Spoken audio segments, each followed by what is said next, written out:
All right, now we're getting into the big stuff. Survivor Series. Yeah, this is the stuff that, like, this is what you're here for. Kicking it off with the women's Wargames match. And Team Rhea, as we both predicted, won the match.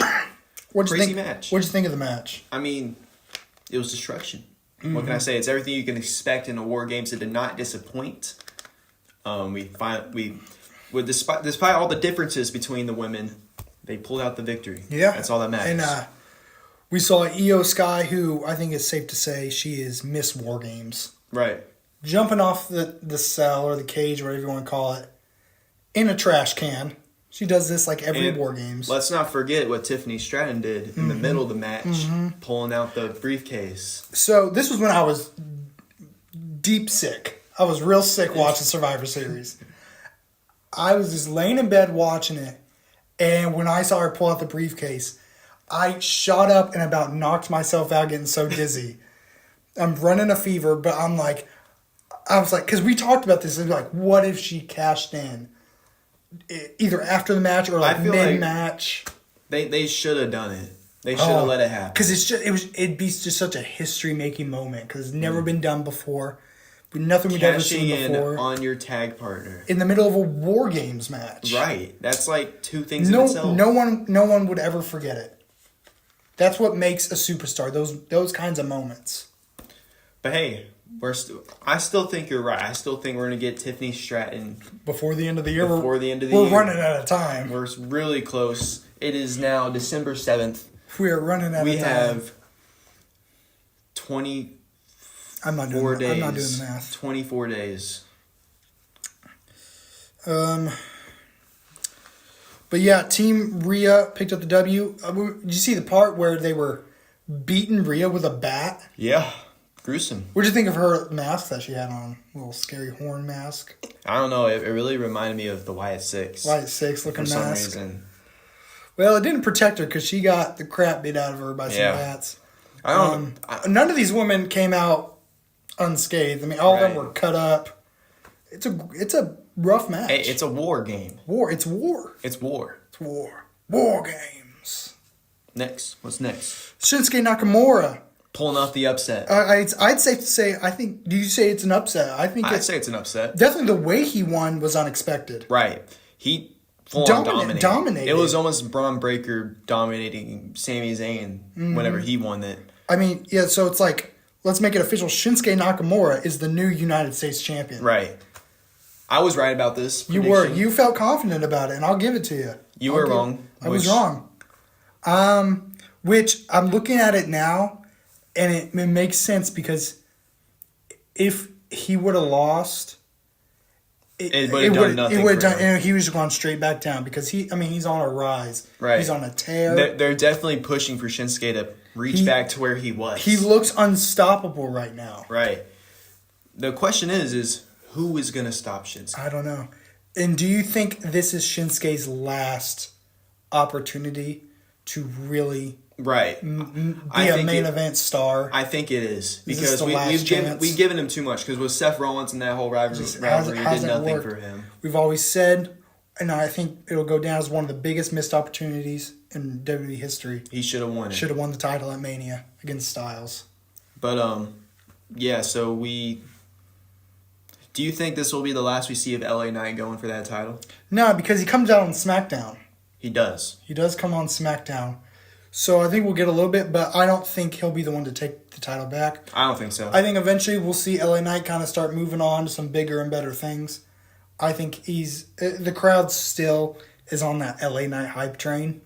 So I think they could put him in the WWE title picture. Which, I don't know about that because maybe not right now, but I think next year. I think after Mania is whenever they're going to push him. We can start seeing him. But we'll see what they do with LA Knight going forward. I feel like with LA Knight they should focus on making memorable rivalries that don't have the title on the line. Maybe like Kevin Owens or somebody. Because I don't see him put him in the title picture yet because Cody still has all this other stuff going on. Now they announced this Friday that they have the, what do they call it? The transfer portal. Yeah. Is open. So now we're going to start seeing some people getting flip-flop. So I'm guessing... So LA Knight could be going to Raw, maybe going after the world title. Maybe LA Knight wins the Rumble. Maybe. Gunther versus LA Knight at WrestleMania. Maybe. It's just a thought. I mean, we've definitely, during, we keep saying this, them promoting the first Raw on Netflix, Mm-hmm. they're showing SmackDown superstars on there. Yeah, they're going to bring in a lot of people. Maybe transfer time will come near that, but just before the new year, right? Because we saw the Bloodline on there, the new Bloodline. Yeah, and I'm assuming Roman's going to be there. I'm sure everybody's. Cody will be there. John Cena will be there. The Rock might be there. I have been hearing some rumbles that they are creating some plans in case The Rock cannot do Mania. Because I think there is a solid chance that he might not be able to. Which I hope that doesn't make it to where they push this Cody Rhodes title reign even longer waiting for that. Well, I think what I've heard an idea, they might go for Cody versus Roman versus Punk at Mania. Triple threat for the title. I like that way more. Because Punk's been talking about how Paul Heyman owes him a favor. Right. And who knows what that could be. And then LA Knight and Gunther at Mania. LA Knight and Gunther at Mania, possibly. Possibly. I feel like they're definitely set up for Punk and Seth Rollins at Mania, though. Yeah, especially with that happening on Raw. We'll talk about that, though. Moving on to the Intercontinental Championship match. Braun Breaker, Sheamus, Ludwig Kaiser. I feel like this one was somewhat expected. This outcome. I mean, there's some minds in the back of my head that said maybe Sheamus. I didn't think Ludwig was going to win it, to be honest with you. No, but he looked good. He did look good. He's entertaining. But Braun Breaker gets the win. It was a really close match. Sheamus was so close to winning it. Multiple times. And Ludwig pulled the ref out of the ring. I'm talking about that specific part. Remember that? Mm-hmm. That was because I think Sheamus had the win. He had the win. But Braun Breaker had other ideas. Yeah. So Braun Breaker, just that boy can move. We're ready. Yep. Hit that spear and it's over. Let's go and talk about Gunther and Damian Priest. Yes. So let's talk about the elephant. Finn Balor once again. We are sick of Finn Balor getting involved. I think Gunther was sick of Finn Balor getting involved. After Finn Balor hit the coup de grace on Damian Priest, here comes Gunther, just boots him right in the head. Big boot to the face. Right to the face. Basically, a statement, get out of my business. Right. So I'm definitely seeing something, maybe like a triple threat between Gunther, Finn Balor, Damian Priest, maybe.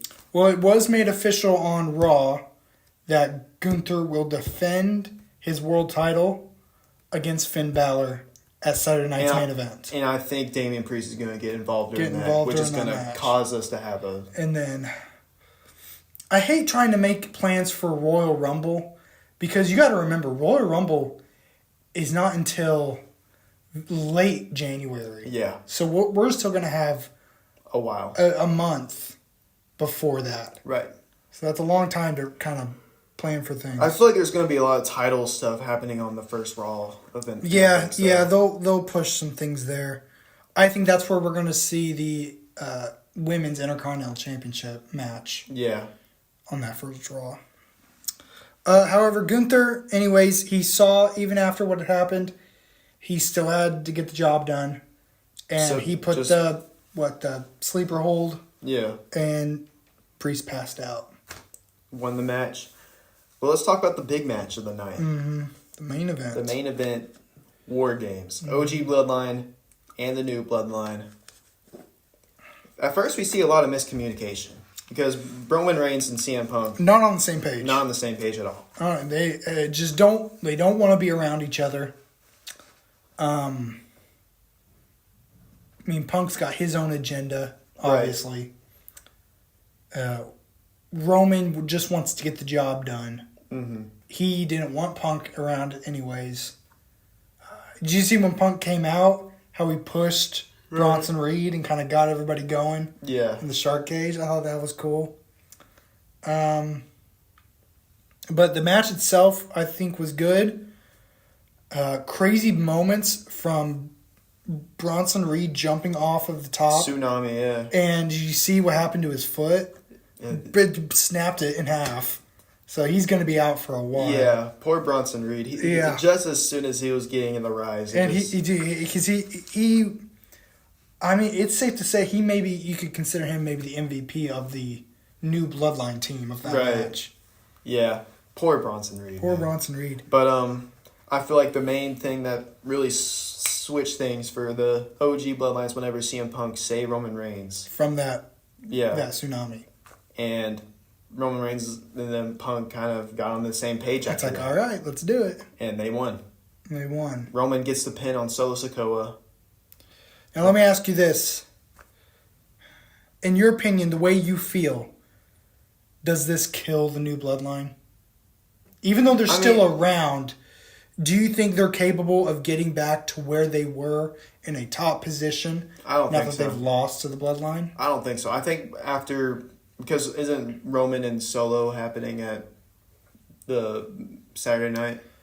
It's not official or anything. I'm sure it will. You think it'll happen? Because we need a match between those two before everything ends. It could happen on the Raw. Yeah. Possibly. I feel like after that, though, I think that's when it's over. And what else do you do? There's nothing else you can really do. Unless they win. Yeah. Unless the new Bloodline wins. There's nothing you can Which do. I almost think maybe they should have won. Right. If you think about it. Because where do they go from here?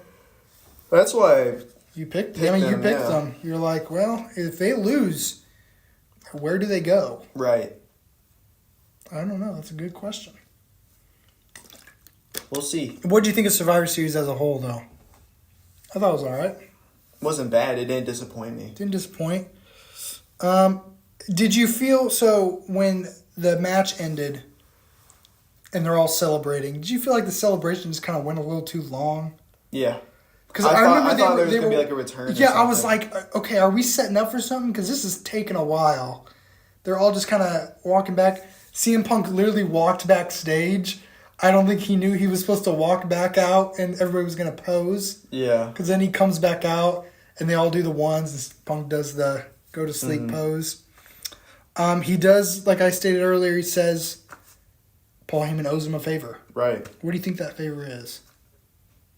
I mean, it's like a spectrum. There's so many. Title match? Is it a match with Roman? A main event match at WrestleMania? Dude, I don't know. Is that maybe a match with Gunther? Maybe a match against Seth Rollins? Paul Heyman's got some pull. Right. Mm-hmm.